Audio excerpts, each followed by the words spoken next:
ज्याची भीती होती तेच आता खरं होणार. मित्रांनो, पेट्रोल आणि डिझेलचे दर पुन्हा वाढणार आहेत आणि जर वाढले तर आपल्या खिशावर किती मोठा ताण होणार आहे हे आपण पाहणारच आहोत. आज आपण जाणून घेणार आहोत सरकारी कंपन्यांना खरंच 2400 कोटीचा तोटा होतोय का? आणि निवडणुकीनंतर अचानक दर का वाढू शकतात?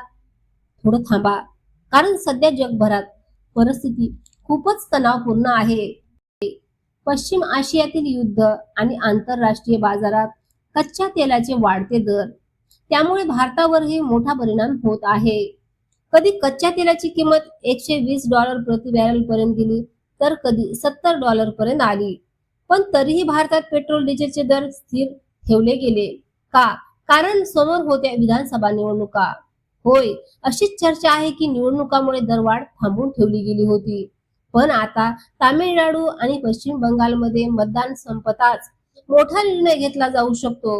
आता सगळ्यात मोठा हा प्रश्न आहे की सरकारी कंपन्यांना खरोखरच तोटा होतोय का? सूत्राच्या माहितीनुसार पेट्रोलवर प्रति लिटर 18 रुपये तोटा, डिझेलवर प्रति लिटर 35 रुपये तोटा आणि एकूण नुकसान दररोज तब्बल 2400 कोटी रुपये. होय, 2400 कोटी रुपये. हे नुकसान जास्त काळ सहन करणे कोणत्याही कंपनीसाठी शक्य नाही.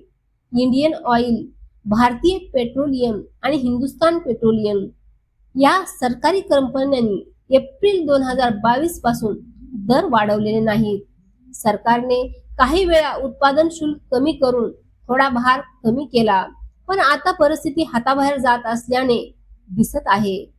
जर दर वाढले तर त्यांचा थेट परिणाम आपल्या रोजच्या जीवनावर होणार आहे.